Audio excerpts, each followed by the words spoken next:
So, మనం చూసాం కదా! ఉదయం నుంచి ఒక పెద్ద ఎత్తున సోషల్ మీడియాలో కానీ, లేకపోతే మీడియాలో కానీ ఒక పెద్ద ఎత్తున ప్రచారం జరుగుతుంది. అది ప్రచారమో, నిజమో ఇప్పుడు అడ్వకేట్ ఉన్నారు మేడం. నమస్తే మేడం. సో, నమస్తే. 2 డేస్ నుంచి కాదు, ఈరోజు పొద్దున్నుంచి అయితే ఈ వార్త బాగా వైరల్ అవుతుంది. సునీత అనే ఆమె మీద పోలీసులు అత్యుత్సాహం ప్రయత్నించి ఆమె మీద థర్డ్ డిగ్రీ ప్రయోగించారంట. సో, అది నిజమా? అబద్ధమా? అక్కడ పరిస్థితి చూస్తే హ్మ్. థర్డ్ డిగ్రీ ఉపయోగించారనేది చాలా స్పష్టంగా ఉంది. హ్మ్.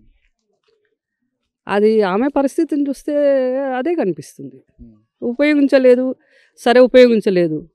అసలు పోలీస్ స్టేషన్‌కు 6 గంటల తర్వాత మహిళని ఎట్లా తీసుకెళ్తారు? వాళ్ళు చెప్పిందే రైట్ అందాం. హ్మ్. 6 గంటల తర్వాత తీసుకెళ్ళకూడదుగా? ఎందుకు తీసుకెళ్లాల్సొచ్చింది? హ్మ్. కాబట్టి దాన్ని బట్టి అర్థం చేసుకోవాల్సింది 6 గంటల తర్వాత తీసుకెళ్లారంటే 100% థర్డ్ డిగ్రీ ఉపయోగించారు. 6 గంటల తర్వాత తీసుకెళ్ళినారు అన్నదే ఇల్లీగల్ యాక్టివిటీ. హ్మ్. థర్డ్ డిగ్రీ కన్నా పెద్ద నేరం అది. కాబట్టి అక్కడ మనం చెప్పాల్సిన అవసరం లేదు. హ్మ్. ఆమెను కొట్టడం చేతనే థర్డ్ డిగ్రీ ఉపయోగించినట్టు కాదు. నువ్వు 6 గంటల తర్వాత తీసుకెళ్ళడమే ఇల్లీగల్ యాక్టివిటీ కింద వస్తది. హ్మ్. అంతకన్నా పెద్ద నేరం ఏం లేదు. హ్మ్. అంటే ఇప్పుడు ఆ బంగారం తీసుకున్నారా? తీసుకోలేదా? ఆమె మీద ఎటువంటి అంటే నిజం నిర్ధారణ కాకముందే ఆమె మీద టూ మచ్‌గా ఆమెని ఎట్లా అంటే వాళ్ళ కొడుకు ముందునే ఆమెకు చిత్రవదలు చేశారంట. అంటే కొడుకునంటే చిన్న పిల్లగాడు అతను గూడా. సో, ఆమె బుడ్డ పిల్లగాడి పక్కనే ఆమె తల్లిని చిత్రహింసలు పెడుతుంటే, ఆ కొడుకు చూడలేకపోయి ఆ అమ్మాయి అతను ఏడుస్తున్నా సరే, మా కాలు సంథింగ్ ఏదో బాలేదు సరే పోలీసులు విడిచిపెట్టలేదంట. సో, పోలీసుల మీద ఆల్రెడీ సస్పెండ్ అయ్యారు. మొత్తం ఒక 5 కానిస్టేబుల్లు, ఒక సీఐ అయితే సస్పెండ్ అవ్వడం జరిగింది. దాంట్లో ఒక మహిళా కానిస్టేబుల్ ఉండడం కూడా ఒక దుర్భరమైన పరిస్థితి. సో, వాటి మీద మీ స్పందన ఏంటి? అంటే ఇక్కడ సస్పెన్షన్ అనేది ఇట్లాంటి వాటిల్లో ఇల్లీగల్ అంటే అక్రమ లావాదేవీలకు కానీ పన్నులకు కానీ పాల్గొన్నటువంటి పోలీసులను ఒక సస్పెన్షన్తోనే ఆపేయకూడదు. వాళ్ళు అసలుకి ప్రభుత్వ ఉద్యోగానికే అనర్హులు. అందులో దట్టు పోలీస్ డిపార్ట్మెంట్లో. కాబట్టి వాళ్ళను ఉద్యోగాల నుండి ఊడబెరకడం బెస్ట్. ఆ విషయం వెంటనే అంటే 24 అవర్స్లో ఆ చర్య తీసుకుంటే నెక్స్ట్ మళ్ళీ ఎవరైనా చేయాలంటే కూడా ఆలోచిస్తారు. అది ఆల్రెడీ ఈ విషయం రేవంత్ రెడ్డి గారి సీఎస్ దగ్గరికైతే వెళ్ళింది. సో, రేవంత్ రెడ్డి గారు కూడా 2-3 డేస్‌లో స్పందిస్తారని చెప్తున్నారు. సో, దానికి గవర్నమెంట్ తరపున మీరేం చెప్తారు? అంటే నేను యాక్చువల్‌గా గవర్నమెంట్‌ని కాదు కదా! మేము ఏంటంటే పౌరహక్కుల ప్రజా సంఘము ఒక ప్రైవేట్ ఆర్గనైజేషన్. మేము సజెషన్ ఇవ్వగలుగుతాం గవర్నమెంట్‌కి. ఇట్లాంటివి జరగకుండా చూసుకునేటందుకు ఒక సైంటిఫిక్ అనాలిసిస్ అనేది చాలా ఇంపార్టెంట్. రాష్ట్రంలో కానీ ఇతర ప్రాంతాల్లో కానీ దొంగతనాలు అనేవి జరుగుతున్నాయి. దొంగతనాలు ఎలా అరికట్టాలనే దాని మీద ఒక అనాలిసిస్ అనేది సైంటిఫిక్ అనాలిసిస్ అనేది చాలా ఇంపార్టెంట్. ఒక వ్యక్తి దొంగతనం చేసినంత మాత్రాన అదే వ్యక్తి పదే పదే చేస్తూ ఉంటారు అనేది ఒక బ్రాండ్ వేస్తున్నారు. ఆ బ్రాండ్ అనేది పక్కకు పెట్టి నిజంగా దొంగతనాలు ఎవరు చేస్తున్నారు, ఎందుకు చేస్తున్నారు అనే దాని మీద ఒక ట్రాన్స్పరెంట్ ఎంక్వైరీ అనేది ఇంపార్టెంట్. ఇంకోటి ఇక్కడ పోలీస్ డిపార్ట్మెంట్లో వీటిని అరికట్టేటందుకు కూడా మా దగ్గర చాలా ఎక్విప్మెంట్ ఉంది, టెక్నాలజీ ఉంది, రకరకాలుగా చెప్తూ ఉంటారు ఏదైనా జరిగినప్పుడు. కాబట్టి వాటిని ఉపయోగించేసి జరగకుండా చూడడం బెస్ట్. రేవంత్ రెడ్డి గారికి అయితే నేను అదే సజెషన్ ఇస్తున్నాను.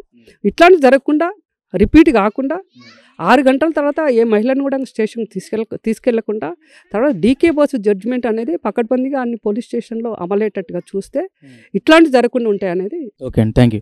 అంటే బయట ప్రచారం జరుగుతుంది ఒక విధంగా అయితే, ఈ బంగారం చోరీకి గురైన ఎవరైతే ఈ వ్యక్తి ఉన్నాడో అతను చెప్పే ఆ ఉద్దేశం అయితే వేరేలాగా ఉంది. వాళ్ళ చెల్లి మ్యారేజ్కి సంబంధించిన మ్యారేజ్ రీసెంట్గా అంటే త్వరలో ఉండబోతుంది. సో, దానికి సంబంధించిన విధంగా బంగారాన్ని ఇంట్లో సేవ్ చేసుకున్నాము. అదేవిధంగా కొంత క్యాష్ కూడా ఇంట్లో ఉంచాము. సో, ఈ క్యాష్ అదేవిధంగా పక్కింట్లో ఉన్న సునీత మీద వెళితే బాగా డౌట్ పడుతున్నారు. అంత డౌట్ పడాల్సిన అవసరం ఏంది బ్రో? సో యాక్చువల్గా 24th రోజు మా ఇంట్లో దొంగతనం జరిగిందండి. సో ఆ 24th రోజు మా వైఫ్ టీచరు, నేను వచ్చేసి ఆర్ఎంపీ, మా సిస్టర్ వచ్చేసి శంషాబాద్లో ఎయిర్పోర్ట్లో జాబ్ చేస్తారు, ఎయిర్ ఇండియా కంపెనీలో. మేమందరం డ్యూటీల పరంగా ఎవరి డ్యూటీలకు వాళ్ళు వెళ్ళిపోయినాం. సో ఆ దొంగతనం జరిగింది మధ్యాహ్నం 1 గంట నుంచి సాయంత్రం 4 గంటల ప్రాంతంలో జరిగి ఉండొచ్చు. ఎందుకోసం అనంటే 1 o'clockకి మా కిటికీ డోర్స్ క్లోజ్ ఉన్నాయని చెప్పి ఇంటి పక్కన అతను చెప్పాడు అనమాట. సో 1 o'clock నుంచి 4 o'clock వరకు మధ్యలో జరిగి ఉండొచ్చు. ఆ జరిగిన విషయం కూడా మా పిల్లలు స్కూల్ నుంచి వచ్చిన తర్వాత ఫ్రంట్ డోర్ లాక్ ఓపెన్ చేస్తే లోపల నుంచి పీడం పెట్టింది. మామూలుగా మేము వెళ్ళిపోయేటప్పుడు బయట నుంచి లాకేసుకొని వెళ్ళిపోయినాం. సో ఎవరైతే దొంగతనానికి ఎంటర్ అయిన పర్సన్ ఎవరైతే ఉన్నారో వాళ్ళకి ఇక్కడ ఎవరైనా వీళ్ళ ఇంటికి వస్తే, సో నేను కానీ మా సిస్టర్ కానీ మా వైఫ్ కానీ ఎవరైనా మేము ఇంటికి వస్తే ఇక్కడ లాక్ ఓపెన్ చేసుకొని ఇంట్లోకి ఎంటర్ అవుతామనే విషయం ఆ దొంగకి తెలిసి కావాలని చెప్పి లోపలికి వెళ్ళి సిలిగి పెట్టింది. సో అది బయట దొంగలు అయితే చేయరా పని. సో వాళ్ళు లాక్ ఓపెన్ చేసుకోవడం, ఎక్కడ ఉందో చూసుకోవడం ఇది చేస్తారు. సో ఇంకొకటి ఏంటి అంటే అదే రోజు దొంగతనం జరిగిన తర్వాత పోలీస్ స్టేషన్లో కంప్లైంట్ చేయడం జరిగింది. కంప్లైంట్ ఇచ్చిన తర్వాత పోలీసు వాళ్ళు మీకు ఎవరి మీద అనుమానం ఉందా అని చెప్పని అడిగితే నాకు ఎవరి మీద అనుమానం లేదని చెప్పడం జరిగింది. మీరు ఆలోచించుకో బాగా, బీరువా ఎవరైనా రిపేర్ చేసిరా లేకపోతే ఇంటి పక్కన ఎవరైనా దొంగలు ఉండరా అని చెప్పి చెప్పడంతో ఈ ఇంటి పక్కన భీమయ్య అనే వ్యక్తి ఇంతకుముందు దొంగతనాలు చేసి చాలా కేసుల్లో అతను నిందితుడిగా నిలబడి అతని మీద ఎఫ్ఐఆర్ షీటు మరియు నోటీస్ బోర్డులో కూడా అతని ఫోటో ఉంది, మీరు క్లియర్గా చూసుకోవచ్చు. ఇది సునీత వాళ్ళ హస్బెండ్ది నోటీస్ బోర్డులో ఉన్న ఫోటో ఇది. సో అతని మీద ఫైల్ అయినటువంటి ఎఫ్ఐఆర్ ఫైల్ ఇది. ఓకే, సో మేము ఇంతకుముందు అతను దొంగతనాలు చేస్తున్నాడు కాబట్టి సార్ మాకైతే అతని మీద అనుమానం లేదు. సో ఇంతకుముందు దొంగతనాలు చేసిన పర్సన్ కాబట్టి ఏమో మేబీ అయితే వాళ్ళు కూడా అడిగినాను. సో అతన్ని ఎందుకు నువ్వు సస్పెక్ట్ చేస్తలేవు, అతను ఆల్రెడీ దొంగ కదా, నీ ఇంట్లో ఎందుకు దొంగతనం చేస్తుండకూడదు అని చెప్పి పోలీసులు అడిగినాను. సో అతను దొంగ ఇండి వచ్చేమో కానీ నా ఇంట్లో దొంగతనం చేస్తాడు అనేది నేను అనుకోలేదు సార్. ఎందుకంటే నేను 15 సంవత్సరాల నుంచి కూడా ఇదే ప్రాంతంలో ఉంటున్నా, వాళ్ళు కూడా నా పక్కనే ఉన్నారు. వాళ్ళకి ఏ అవసరం ఉన్నా కానీ ఏ పరంగానైనా సరే నేను వాళ్ళకి సాయం చేసిన కాబట్టి నా ఇంట్లో దొంగతనం చేయరనే ఒక నమ్మకంతో వాళ్ళ మీద అయితే నేను డౌట్ పడతలేదు సార్ అని చెప్పానంటే, సో ఇతను ఆల్రెడీ సస్పెక్ట్ ఉన్నాడు కాబట్టి మేము తీసుకెళ్ళి ఎంక్వైరీ చేస్తాం అన్నారు. సరే ఓకే అని చెప్పి ఆ బీరువా సెట్ చేసిన అతన్ని ఇద్దరిని తీసుకెళ్ళి 3 రోజులు ఎంక్వైరీ చేసి జస్ట్ పిలిచి మీకు ఏమన్నా తెలుసా చేసిరా, ఒక లేకపోతే ఎవరైనా చేసి ఉండొచ్చా, సరే మీరు వాళ్ళ ఇంట్లో మీద నమ్మన పడుతురా.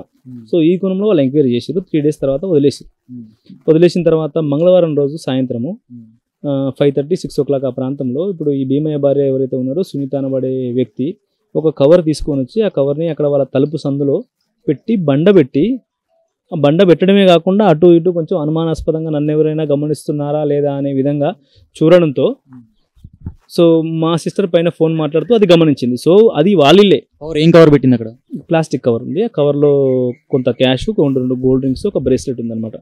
సో అది ఆమెనే తీసుకురావడము, ఆమెనే దాంట్లో పెట్టడం అనేది ఖచ్చితంగా ప్రత్యక్షంగా మా సిస్టర్ చూసింది.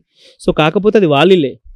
సో వాళ్ళ ఇంట్లో వాళ్ళు ఏం చదువుకుంటున్నారో, ఏ పర్పస్లో ఆమె అక్కడ పోయి నిలబడిందో, సో ఏం చేస్తుందో అని చెప్పి ఆమె అంతగా గమనించలే. సో ఆమె పెట్టిన తర్వాత బండ పెట్టి అటు ఇటు గమనించడంతో ఈమె ఎందుకు వీళ్ళింట్లో పెట్టిన వస్తువులకి అనుమానంగా అక్కడెక్కడ ఎందుకు చూస్తుంది, నన్ను ఎవరైనా గమనిస్తున్నారా లేదా అనే విషయాన్ని ఈమె ఎందుకు ఇది చేస్తుంది అన్న విషయంతో డౌట్ తోటి ఆమె పైనుంచి దిగి కిందికి వచ్చి ఇంట్లో ఉన్న నాకు చెప్పింది, అన్న ఇట్లా పలానా పర్సన్ ఇట్లా పెట్టిండి దాంట్లో, ఒకసారి ఏందో చూద్దాం పదా, అది ఏమై ఉండొచ్చో చూద్దాం అని చెప్పి. అప్పటి వరకు కూడా మాకు ఆమె గోల్డ్ పెట్టిందని కానీ ఆమెనే తీసిందని కానీ అనుమానం లేదు మాకు. సో ఆమె ఆ కవర్ పెట్టుతుండడం మా సిస్టర్ కళ్ళాలా చూడడం వల్ల అది ఏందో చూద్దామని పోయినాం. యాక్చువల్గా అందులో మా బంగారం ఉంటుందని కూడా మేము గెస్ చేయాలి. సో ఇక్కడ ఒక కవర్ పెట్టింది, ఆ కవర్ ఏమై ఉండొచ్చు అన్న ఒక అనుమానంతో పోయి ఆ కవర్ ఓపెన్ చేసి చూస్తే దాంట్లో మాకు సంబంధించిన 2 గోల్డ్ రింగ్స్, ఒక బ్రేస్లెట్, కొంత క్యాష్ దొరికిందనమాట. సో ఏమంటే మేము రామరెడ్డి సార్కి కాల్ చేయడం, ఆయన వచ్చి ఇక్కడ ఆమెను ఎంక్వైరీ చేసి కవర్ నువ్వు ఎందుకు పెట్టినామని చెప్పానంటే ఆమె నేను పెట్టలేదు, ఇంతకుముందు ఒక పర్సన్ వచ్చింది వాళ్ళ ఇంటికి, ఆమె పొట్టిపోయింది. ఆ పర్సన్ మామూలుగా మెడిసిన్ కోసం వచ్చిందనమాట.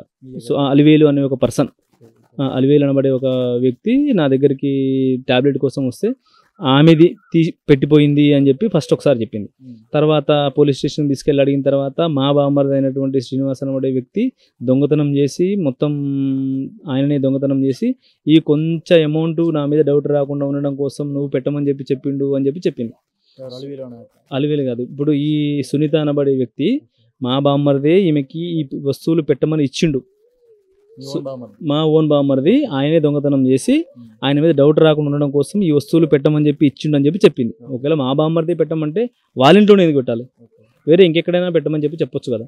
సో అతని పేరు చెప్పింది. తర్వాత ఇంకొకటి ఏం చెప్పింది, అతనే నాకు ఇంటి దగ్గరకు వచ్చి ఇది ఎక్కడైనా పెట్టేసి వదినా అని చెప్పిండు, అందుకోసమే నేను పెట్టినా అని చెప్పింది.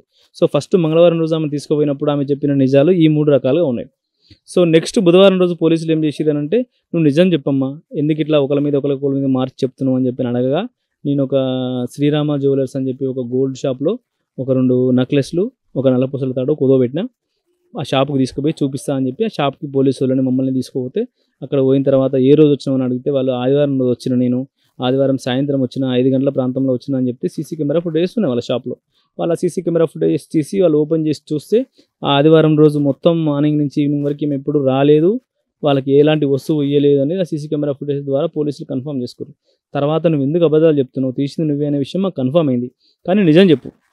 సో వాళ్ళతో కూడా మాట్లాడి మేము కేసు వాపస్ చేసుకునే విధంగా మాట్లాడతాం, నీకు ఎలాంటి ఇబ్బంది కలగకుండా చూసుకుంటాం, నువ్వు నిజం చెప్పమ్మా అని చెప్తే మల్లేశ్వరి అని మా ఇంటి పక్కన ఒక అమ్మాయి ఉంటుంది. సో ఆ అమ్మాయికి ఇచ్చిన అని చెప్పి తీసుకొచ్చి ఆ అమ్మాయి గోల్డ్ మొత్తం అమ్మాయికి ఇచ్చిన అని చెప్పి తీసుకొచ్చి ఆ అమ్మాయి దగ్గరికి వచ్చి అడిగింది అనమాట. అమ్మాయిని నీకు ఇచ్చిన కదంటే నువ్వు నాకు ఎప్పుడు ఇచ్చినావు సార్, మీకు కావాల్సి ఎంక్వైరీ చేసుకుంటే మా ఇంట్లో కూడా వెతుక్కోండి సార్ అని చెప్పింది. దాని తర్వాత మళ్ళీ పోలీస్ స్టేషన్లో కూర్చోబెట్టి నేను కాళ్ళు ఏళ్ళు మొక్కి ఎట్లనైనా చేసిన అది నాకు నీ మీద ఎలాంటి కేసు లేకుండా నిన్ను పోలీసు వాళ్ళు కూడా ఏమనుకోకుండా వాళ్ళని నా తరఫున రిక్వెస్ట్ చేసుకొని బతిలాడతా, ఎట్లనైనా చేసి నా బంగారం నాకు ఇచ్చేసి అని చెప్పి బతిలాడి, ఆమె కళ్ళు తాగకపోతే కొంచెం నర్వస్ ఫీల్ అవుతుందని చెప్పానంటే నేను కళ్ళు తెప్పించి ఆమెకి ఒక సీసా కళ్ళు దాపి బతిలాడుకొని అడిగితే, తమ్మి నాకు గుర్తొచ్చింది, నేను ఎవరి దగ్గర పెట్టినో అక్కడ రాజాపూర్ దగ్గర తిరుమలాపూర్ అనే ఒక విలేజ్ ఉంది, అక్కడ మా తమ్ముడు మా చిన్నమ్మ కొడుకున్నాడు, వానికి నేను దొంగతనం చేసిన తర్వాత ఫోన్ చేస్తే వాడు వచ్చిండు, వానికి మొత్తం బంగారం ఇచ్చి పంపించిన. సో అక్కడ పోయి మనం తెచ్చుకుందాం, నీ బంగారం నీకు ఇస్తాను, నువ్వేం బాధపడకు, నువ్వు కష్టపడి సంపాదించినావు, నీ బంగారం నీకు ఇప్పిస్తుందమ్మి చెప్పింది ఆమె అట్లాగా. చెప్పింది. నీ బంగారం నీకు ఇప్పిస్తా అంటే దీనికి అనేక మంది సాక్షులు ఉన్నారు. సో ఇక్కడ ఈ కాలనీలో ఉన్నటువంటి యూతే కానీ పోలీసు వాళ్ళే కానీ అనేకులు సాక్ష్యం ఉన్నారు, అక్కడ ప్రత్యక్ష సాక్షులు. సో చెప్తుంటే వినడం కాదు, ప్రత్యక్ష సాక్షులు ఉన్నారు. సో అట్లా చెప్పిన తర్వాత మళ్ళీ నా సొంత పైసలతోటి ఒక వెహికల్ మాట్లాడుకొని, అక్కడ వాళ్ళ ఫ్యామిలీ కూడా డిస్టర్బ్ కావద్దు పోలీసు జీపోతే అట్లా అని చెప్పి నేను నా సొంత వెహికల్ పైసలతో సొంత వెహికల్ తీసుకొని మాట్లాడుకొని అక్కడ తీసుకెళ్ళిన తర్వాత అక్కడ ఆమె అతనికి కాల్ చేసినట్టు కానీ అతను ఇక్కడికి వచ్చినట్టు కానీ ఆ బంగారం తీసినట్టు కానీ ఎలాంటి ప్రూఫ్స్ దొరకలేదు పోలీసు వాళ్ళకి. సో ఆ రాత్రి తీసుకొచ్చి ఆమెను వదిలేసారు. సో ఆమెను మంగళవారం రోజు నైట్ పోలీసులు కొట్టిరు అనుకుందాం. సో నేనైతే చూడలేదు, కొట్టిరని అంటున్నారు. బయట ఏం వార్తలు వస్తున్నాయంటే మీరు డబ్బులు ఇచ్చి పోలీసుల చేత కొట్టించారని చెప్తున్నారు. అది అవాస్తవం, అది 100% అవాస్తవం. సో పైసలు పోగొట్టుకొని బంగారం పోగొట్టుకొని పైసలు ఇచ్చి వాళ్ళని కొట్టియాల్సిన అవసరం నాకు లేదు. ఒకళ్ళు వాస్తవానికి నిజంగా అక్కడ వాళ్ళు అక్కడ పెట్టిర్రు చేసిర్రు అనేది మీకు కళ్ళారా చూసినాం కాబట్టి, ఒకళ్ళు చూడకపోతే మీరు అన్నట్టు డబ్బులు ఇచ్చి కొట్టించురు అనే మాట ఒకళ్ళు వాస్తవం అయితే అది ఎలాంటి కండిషన్లో జరుగుతుంది, వాళ్ళకి ఖచ్చితంగా నాకు ఈ వ్యక్తి మీదనే అనుమానం ఉంది, సో ఈ వ్యక్తితోటి నిజం రాబట్టండి అని చెప్పి పైసలు ఇచ్చి కొట్టియాలి. సో ఆ పర్సన్ పెడుతుంటే కళ్ళారా చూసినాం కదా మేము. సో అలాంటప్పుడు పైసలు ఇచ్చి ఆ పర్సన్ కొట్టియాల్సిన అవసరం లేదు కదా. సో 100% ఒక 50%లో ఆమె పెట్టడం వల్లనే ఈమెనే దొంగ అనే విషయం మాకు కన్ఫర్మ్ అయింది. సో అది 50% పోలీసులు కన్ఫర్మ్ చేయాలి దాన్ని, ఈమెనే తీసిందా లేదా, తీస్తే ఎక్కడ పెట్టింది ఏం కథ అనేది పోలీసులు ఇది చేయాలి. సో వాళ్ళు పట్టుకొని పోయి వాళ్ళ పద్ధతిలో వాళ్ళకు ఏ విధంగా నిజం రాబట్టాలనిపించిందో వాళ్ళు చేసిర్రు, అది అయిపోయింది. సో మంగళవారం రోజు ఆమెను కొడితే బుధవారం రోజు మొత్తం ఈ 3 షాపులు తిప్పింది ఆమె. ఏంది, గోల్డ్ షాప్ అయితేంది, ఇక్కడ మల్లేశ్వర్ వాళ్ళ ఇల్లు అయితేంది, అక్కడ వాళ్ళ తమ్ముడు రాజాపూర్లో ఉన్న ఇది అయితేంది. ఈ మూడింటికి కూడా ఆమె ఎంతో ఆరోగ్యంగా నడుచుకుంటూ తిరిగి మరీ చూపించింది. సో ఇక్కడికి కాలనీకి వచ్చినప్పుడు ఇక్కడ కాలనీ వాళ్ళందరూ అడగొచ్చు మీరు, అప్పుడు ఆమె అస్వస్థతతో ఉందా, యాక్టివ్గా నడిచిందా, లేదు అక్కడ శ్రీరామ జ్యువెలర్స్ అని చెప్పి గాంధీనగర్ కాలనీలో ఒక జ్యువెలరీ షాప్ ఉంది. సో ఆ జ్యువెలరీ షాప్లో సీసీ ఫుటేజెస్ మీకు కనిపిస్తాయి. సో ఆమె కుంటుకుంటూ వచ్చిందా, ఆమె 2-3 నడిపించుకొని వచ్చిరా, ఆమెని నడుచుకుంటూ వచ్చిందా అనేది మీకు అసలు ఆ షాప్లో ఉన్న సీసీ ఫుటేజెస్ ఆధారంగా మీకు ఆమె యాక్టివ్గా ఉందా కండిషన్లో లేదనేది తెలుస్తుంది. ఆమెను ఓన్లీ కొట్టింది అని మనం అనుకుంటున్న రోజు ఏదైతే ఉందో అది ఓన్లీ మంగళవారం రోజు మాత్రమే, అది కూడా నైటు. యాక్టింగ్ చేస్తుంటారు మీరు చెప్పేది చెప్తున్నా. అది బుధవారం రోజు ఆమెని అడిగితే ఇక్కడ 3 ప్లేసెస్ చెప్పింది. గురువారం రోజు పోలీసులు పిలవలేరు ఆమెని, శుక్రవారం రోజు పిలవలేరు, శనివారం రోజు పిలవలేరు. ఈ 3 రోజులు కూడా ఆమెను పోలీస్ స్టేషన్కి పిలవలేదు. సార్ మరి ఈమెనే సస్పెక్ట్ అని చెప్పి మనం అనుకుంటున్నాం కదా, మరి ఈమెను ఎందుకు ఎంక్వైరీ చేస్తలేదు సార్, ఎందుకు పిలవట్లేదు అని అడిగితే పోలీసు వాళ్ళు ఏం చెప్పారంటే ఆమె 4 రకాల సమాధానాలు చెప్పింది మాకు, 4 చోట్ల తిప్పింది మమ్మల్ని. సో ఆమె ఇయ్యాలా ఇయ్యొద్దా, చెప్పాలా వద్దా అని చెప్పి సస్పెన్షన్లో ఉంది. ఒకవేళ ఏ పర్సన్ దగ్గర ఉందో గోల్డ్ అని చెప్తే ఆ పర్సన్ కూడా రిస్క్లో పడుతుందని చెప్పి ఆలోచిస్తుందేమో. సరే ఆమెకు ఆలోచించుకున్న టైం ఇద్దాము. సో ఇప్పుడు ఆమెను మనం ప్రెషర్ పెట్టొద్దు, ఒక 2 days వదిలేద్దాం. ఒకవేళ ఈ కవర్లో బంగారం తీసుకొచ్చి పెట్టినట్టు ఒకవేళ మొత్తం బంగారం కూడా తీసుకొచ్చి పెడుతుందేమో, వెయిట్ చేద్దాం ఒక 2 days అని చెప్పి పోలీసు వాళ్ళు చెప్పారు. సరే సార్ దానికి నేను కూడా ఓకే వెయిట్ చేస్తాను అని చెప్పిన. సో ఈ 2 రోజులు ఏదైతే గురువారం ఉందో, శుక్రవారం ఉందో, శనివారం ఉందో, ఈ 3 రోజులు కూడా ఆమె ఇక్కడే ఉంది. స్నానం చేసుకోవడము, బయట వచ్చి అరుగు మీద కూర్చోవడము, తల ఆర్చుకోవడము. ఇక్కడ కాలనీలో ఉన్న అందరూ చూసిరు, మీరు కావాల్స్తే కాలనీలో ఉన్న వాళ్ళని కూడా ఎంక్వైరీ చేసుకోవచ్చు. సో తర్వాత శనివారం రోజు వీళ్ళు వెళ్ళి ఏం చేశారంటే ఇప్పుడు పత్రికలను పిలుచుకొచ్చుకుంటూ పత్రికలు వచ్చేసి వీళ్ళ దగ్గర ఇంటర్వ్యూ తీసుకోవడం, పత్రికలు వీళ్ళని తీసుకొని పోయి పోలీస్ స్టేషన్లో మీరు ఇట్లా కొట్టిరంటే చేసిరంటే చెప్పడము. దాని తర్వాత మేము అక్కడ ఉండాలంటే మాకు భయం అవుతుంది, వాళ్ళు మమ్మల్ని తిడుతురు చేస్తురు, మాకు వాళ్ళు తిట్టడం వల్ల మాకు భయం అవుతుందని చెప్పి పోలీస్ స్టేషన్లో చెప్తే పోలీసు వాళ్ళు ఏం చెప్పారంట, సరే ఇక్కడ ఉండడం వల్ల మీకు భయం అవుతుంది అంటారు కదా, మీ అమ్మ వాళ్ళ ఇంటికి వెళ్ళిపోండి, పాపరెడ్డి కూడా ఒక 4 days వెళ్ళిపోండి, ఒకవేళ అవసరం అనిపిస్తే మేము పిలుస్తాం, ఈ 4 days కూడా మేము వెళ్ళిపోమని చెప్పారు. సో ఆ రోజు సాయంత్రం 5 గంటలకు వాళ్ళ పాప, వాళ్ళ బాబు, వాళ్ళ 2 భార్యాభర్తలు, 2 పాపరెడ్డి కూడా వెళ్ళిపోయారు. ఇప్పుడు శనివారం రోజు సాయంత్రం. సో పాపిరెడ్డి కూడా శనివారం రోజు వెళ్ళిపోయిన పీపుల్స్ని ఎస్సీ కమిషన్, దళిత మహిళ మీద 3rd degree జరిగింది అని చెప్పి ఏదైతే న్యూస్ వచ్చిందో ఆ న్యూస్ చూసి ఎస్సీ కమిషన్ వాళ్ళు వచ్చారు, వాళ్ళ ఇంటికి ఎంక్వైరీ కోసం వచ్చారు. సో ఎంక్వైరీ కోసం వచ్చి వాళ్ళ మొబైల్ నెంబర్ కనుక్కున్నారు.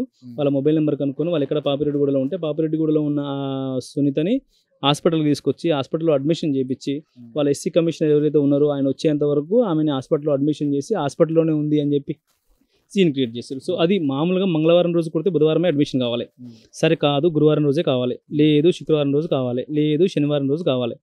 ఆమె హాస్పిటల్లో అడ్మిషన్ అయింది ఆదివారం రోజు. పోలీసులు ఆమెను తీసుకెళ్ళి ఒకళ్ళు కొట్టిరు అనుకునే మనం సిచ్యువేషన్ జరిగింది మంగళవారం రోజు. సో హాస్పిటల్లో అడ్మిషన్ కాకుండా ఇన్ని రోజులు ఎందుకు ఉంటుంది? ఇన్ని రోజులు ఒకవేళ అడ్మిషన్ కాకుండా ఉంటే యాక్టివ్గానే ఉన్నట్టే కదా. సో ఇక్కడ ఈ కమిషన్ వాళ్ళు ఎవరైతే ఉన్నారో ఎస్సీ కమిషన్ వాళ్ళు కానీ రాజకీయ నాయకుల లబ్ధి కోసం కానీ ఆమె అస్వస్థత గురైందని చెప్పి ఆమెను తీసుకొచ్చి హాస్పిటల్లో అడ్మిషన్ చేసి ఆమె మీద సింపతి చూపించడము ఇది చేయడం లాంటిది క్రియేషన్ చేశారు. So what ever it may be మహిళను కొట్టడము, మహిళ మీద పోలీసులు థర్డ్ డిగ్రీ ప్రయోగించడము అనేది దాన్ని మేము కూడా బాధపడుతున్నాం, దానికి మేము కూడా చింతిస్తున్నాం. సో మేము వాంటెడ్గా అయితే ఆమెను కొట్టమనే కానీ పైసలు ఇచ్చి కొట్టడమే కానీ జరగలేదు. అది కావాల్సి మీరు నిజాలు తెలుసుకోవచ్చు. ఓకేనా, ఆమెను కొట్టడం మాకు కూడా బాధాకరంగా ఉంది. సో ఇప్పుడు ఈ రాజకీయ నాయకులందరూ వచ్చి ఆమెను పరామర్శించడము, ఈ ఎస్సీ కమిషన్ వాళ్ళందరూ వచ్చి ఆమెను పరామర్శించడం వల్ల ఈ కేసు అనేది తప్పుదోవ పడుతుంది, ఇది వన్ సైడ్ ట్రాక్ అవుతుంది, ఆమెను ఈ కేసు నుంచి డైవర్ట్ చేస్తున్నారని మాకు అనిపిస్తుంది. సో ఈ 24 తులాల బంగారం పోగొట్టుకొని రక్కల కష్టంతో రూపాయి కూడబెట్టుకొని సంపాదించుకున్న మా ఈ బంగారం మాకు దక్కేలాగా చేయాలంటే దీన్ని సైడ్ ట్రాక్ పట్టియకుండా, సో వాళ్ళని కొట్టకుండా, సో వాళ్ళ ద్వారా ఏ అనాలిసిస్ ద్వారా అయితే వాళ్ళతో నిజం చెప్పించగలుగుతారో, ఏ టెక్నాలజీ ద్వారా వాళ్ళతో నిజం చెప్పించగలుగుతారో, ఒకవేళ వాళ్ళే కాకపోతే ఇంకెవరో కనిపెట్టి మా బంగారాన్ని మాకు వచ్చే విధంగా, మాకు కూడా న్యాయం జరిగే విధంగా ఈ కమిషన్లు అయితే ఏంది, ఈ రాజకీయ నాయకులు అయితే ఏంది, ఈ వార్తాపత్రికలు అయితే ఏంది, ప్రతి ఒక్కరు కూడా ఆమె తరపున పోరాడే ప్రతి ఒక్కరు కూడా మా తరపున కూడా పోరాడి మాకు జరిగినటువంటి నష్టాన్ని కూడా మాకు పూర్తి చేసి మాకు కూడా న్యాయం జరిగించాలి. సో మీ పేరు ఏం పేరు? నాగేందర్. చూసాం కదా, మనం నాగేంద్ర గారు అంటే ఎవరైతే ఈ బంగారం అదేవిధంగా డబ్బుని ఎవరైతే కోల్పోయారో సో ఆ వ్యక్తి మనతో మాట్లాడడం జరిగింది, నాగేంద్ర గారు. సో ఆమె దెబ్బలు తిన్న మహిళ, దళిత మహిళ అయితే ఇక్కడ వస్తువులు పోగొట్టుకొని బంగారం పోగొట్టుకొని నష్టపోయినటువంటి నేను కూడా దళిత మహిళనే, దళితున్నే, మా చెల్లి కూడా దళిత మహిళే.